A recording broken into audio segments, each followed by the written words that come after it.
Assalamualaikum warahmatullahi wabarakatuh. Sebelumnya perkenalkan kami dari kelompok 3, kelas akuntansi keuangan lanjutan 1, kelas F. Pada kesempatan kali ini izinkan kami untuk mempresentasikan salah satu materi pada matkul AKL 1, yakni mengenai An Introduction to Consolidated Financial Statement. Baik, sebelum masuk ke penjelasan materi, izinkan saya untuk memperkenalkan anggota kelompok kami. Yang pertama ada Farah Aprilia dengan NPM Mahir 245, lalu ada Anggita Rahma dengan NPM Mahir 249, yang ketiga ada Diva Aprilia dengan NPM Mahir 252, lalu ada saya Amalia Mustafa dengan NPM Mahir 259, dan yang kelima ada Gadis Junita dengan NPM Mahir 272. Pengantar laporan keuangan konsolidasi. Bab ini berisi materi yang diperlukan untuk memahami laporan keuangan konsolidasi dan memberikan gambaran umum tentang proses konsolidasi.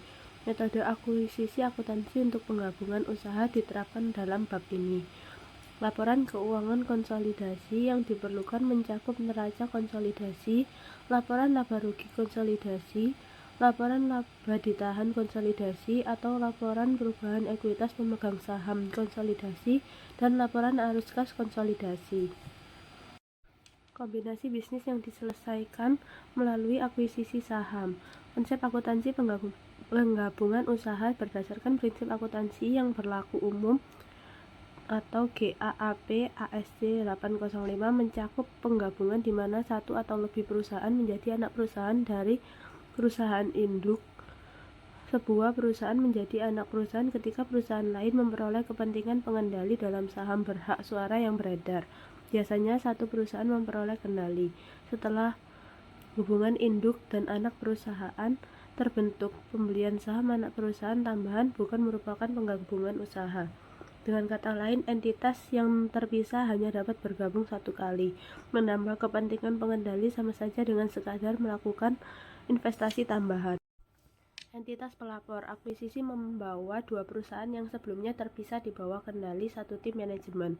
Meskipun kedua perusahaan terus ada sebagai badan hukum yang terpisah, akuisisi menciptakan entitas pelaporan baru yang mencakup semua operasi yang dikendalikan oleh manajemen perusahaan induk. Ketika investasi dalam saham dengan hak suara menciptakan hubungan murni anak perusahaan, pembelian entitas induk dan entitas yang diakuisisi atau anak perusahaan tetap berfungsi sebagai entitas terpisah dan memelihara catatan akuntansi secara terpisah. Laporan keuangan induk dan anak perusahaan yang terpisah diubah menjadi laporan keuangan konsolidasi untuk mencerminkan posisi keuangan dan hasil operasi entitas gabungan.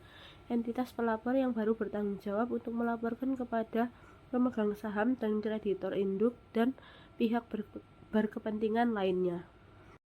Hubungan induk dan anak perusahaan. Perusahaan yang memiliki lebih dari 50% saham berhak suara dari perusahaan lain mengendalikan perusahaan tersebut melalui kepemilikan sahamnya dan hubungan induk anak perusahaan. Ketika hubungan induk anak perusahaan ada, perusahaan-perusahaan tersebut berafiliasi. Seringkali istilah afiliasi digunakan untuk berarti anak perusahaan, dan kedua istilah tersebut digunakan secara bergantian dalam buku ini. Namun dalam banyak laporan tahunan, istilah afiliasi digunakan untuk mencakup semua investasi yang dicatat dengan metode ekuitas. Kebijakan konsolidasi. Laporan keuangan konsolidasi memberikan informasi yang tidak termasuk dalam laporan terpisah dari induk perusahaan, dan biasanya diperlukan untuk penyajian yang wajar atas posisi keuangan dan hasil operasi untuk perusahaan afiliasi. Kondisi umum untuk konsolidasi adalah kepemilikan lebih dari 50% saham dengan hak suara dari perusahaan lain. Berdasarkan GAAP saat ini, ASC 8010-10-65, anak perusahaan dapat dikecualikan dari konsolidasi dalam beberapa situasi. Yang pertama, ketika kendali tidak berada di tangan pemilik mayoritas.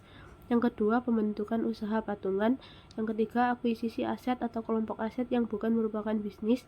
Yang keempat, akuisisi aset dan kewajiban keuangan dari entitas kepentingan variabel terkonsolidasi yang merupakan entitas pembiayaan yang dijaminkan. Dan yang kelima, kombinasi antara entitas nirlaba atau akuisisi bisnis nirlaba oleh entitas nirlaba.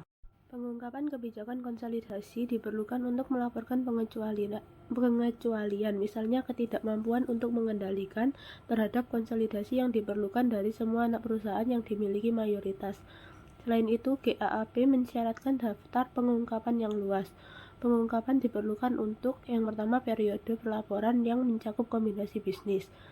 Periode pelaporan yang mencakup bisnis ini memiliki 7 poin. Yang pertama, informasi umum tentang kombinasi bisnis seperti target nama dan tanggal akuisisi. Yang kedua, informasi tentang goodwill atau harga pembelian keuntungan.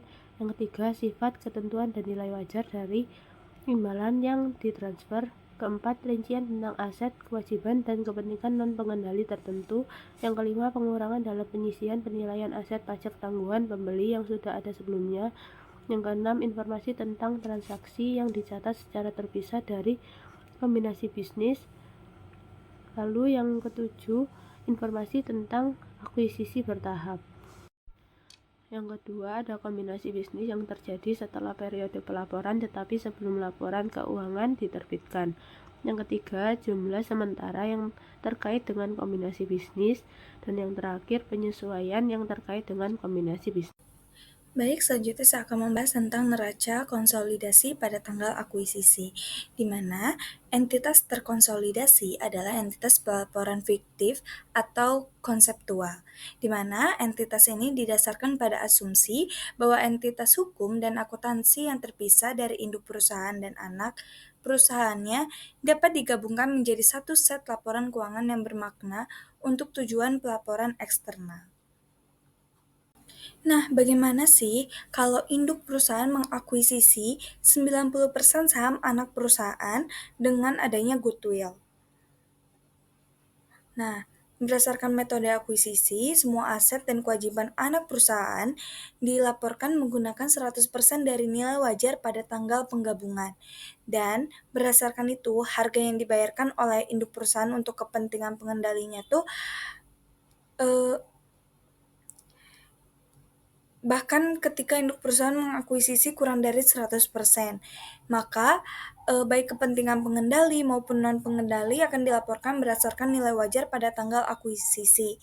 Tapi, ada juga dua pengecualian utama terhadap pencatatan awal nilai wajar aset dan liabilitas, yaitu aset dan liabilitas pajak tangguhan dan jumlah manfaat karyawan akan dicatat pada nilai buku yang konsisten dengan standar GAAP yang berlaku. Jadi mungkin yang sudah dicatat oleh anak perusahaan. Tapi perlu diketahui juga bahwa karena anak perusahaan dicatat pada nilai wajar, perbedaan nilai wajar dan nilai buku itu dari akun-akun tercermin dalam goodwill gitu. Nah, selanjutnya itu ada kepentingan non pengendali.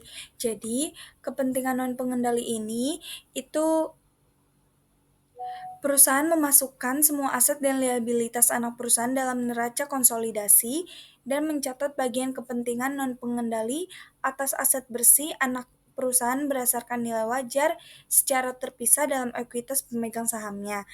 Kepentingan non pengendali dalam anak perusahaan umumnya ditunjukkan dalam jumlah tunggal di bagian kewajiban neraca konsolidasi. Nah, itu seringkali ada di bawah judul kewajiban non-lancar. Nah, setelah itu secara konseptual, klasifikasi kepentingan pemegang saham non-pengendali sebagai kewajiban tidak konsisten karena kepentingan pemegang saham non-pengendali mewakili investasi ekuitas dalam aset bersih anak perusahaan oleh pemegang saham di luar struktur afiliasi, di mana ada juga beberapa syarat GAPP yang mana yang pertama itu ada kepentingan non pengendali pada anak perusahaan harus ditampilkan dan diberi label dalam neraca konsolidasi sebagai komponen ekuitas yang terpisah. Terus ada juga pendapatan yang dapat diatribusikan kepada kepentingan non pengendali bukan merupakan beban atau kerugian. Terus ada juga kedua komponen laba bersih konsolidasi, yaitu laba bersih yang diatribusikan kepada kepentingan non-pengendali dan laba bersih yang diatribusikan kepada kepentingan pengendali. Itu harus bisa diungkapkan pada bagian muka laporan laba rugi konsolidasinya sendiri. Untuk yang selanjutnya ada mencatat neraca setelah akuisisi. Jadi setelah terbentuknya hubungan induk dan anak perusahaan, saldo akun masing-masing perusahaan itu mengalami perubahan untuk mencerminkan aktivitas operasionalnya. Nah, dalam penyusunan laporan keuangan konsolidasian, dilakukan penyesuaian tambahan untuk menyelaraskan saldo timbal balik lainnya, guna memastikan laporan keuangan itu mencerminkan kondisi keuangan secara akurat. Selain itu, piutang dan utang antar perusahaan juga dieliminasi untuk menghindari penggandaan transaksi dalam laporan keuangan konsolidasian. Nah, lalu ada menentukan kelebihan nilai ke aset bersih yang teridentifikasi dan goodwill. Jadi, kelebihan nilai wajar atas nilai buku dalam akuisisi itu akan dialokasikan ke goodwill dengan asumsi awal bahwa nilai buku dan nilai wajar aset serta liabilitas yang dapat diidentifikasi adalah sama. Namun, jika terdapat bukti bahwa nilai wajar berbeda dari nilai buku, selisih tersebut dialokasikan sesuai dengan perbedaannya. Nah, penyesuaian terhadap nilai buku anak perusahaan itu dilakukan melalui prosedur dalam kertas kerja konsolidasi sehingga nilai buku yang telah disesuaikan akan mencerminkan dalam laporan keuangan konsolidasian. Dalam proses penggabungan neraca induk dan anak perusahaan, penyesuaian dilakukan dengan mengalokasikan selisih antara nilai buku dan nilai wajar ke aset serta liabilitas yang dapat diidentifikasi. Sisa selisih yang tidak dapat dialokasikan langsung ke aset atau liabilitas itu dicatat sebagai goodwill. Ini tuh mencerminkan nilai lebih yang dibayarkan dalam akuisisi. Nah, selanjutnya yaitu laporan laba rugi konsolidasi. Jadi, laporan laba rugi konsolidasi itu merupakan sebuah laporan keuangan yang menyajikan hasil operasi keuangan dari suatu grup induk maupun anak perusahaan sebagai satu entitas ekonomi. Nah, tujuan dari laporan laba rugi konsolidasi ini tuh untuk memberikan gambaran secara menyeluruh tentang profitabilitas perusahaan tanpa memperhitungkan transaksi antar perusahaan dalam grup. Perbedaan antara laporan laba rugi konsolidasi dan tidak terkonsolidasi itu tuh terletak pada rincian yang disajikan.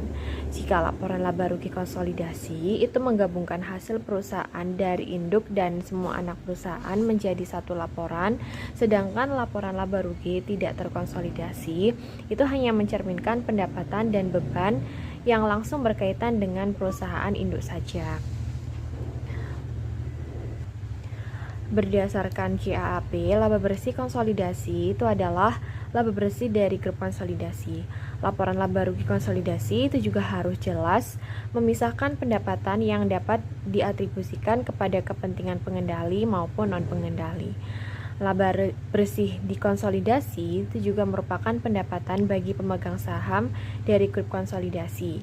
Jadi pendapatan pemegang saham non-pengendali merupakan pengurangan dalam penentuan pendapatan pemegang saham pengendali.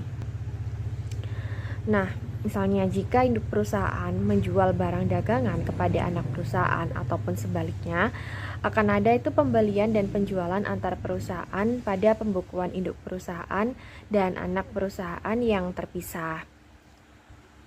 Saldo pembelian dan penjualan antar perusahaan itu tuh merupakan timbal balik yang harus dihilangkan dalam penyusunan laba rugi konsolidasi karena tidak mewakili pembelian dan penjualan kepada pihak di luar entitas konsolidasi.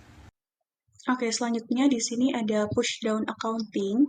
Jadi push down accounting sendiri ini merupakan metode akuntansi di mana dampak dari harga pembelian atau akuisisi itu langsung dicatat ke dalam pembukuan anak perusahaan.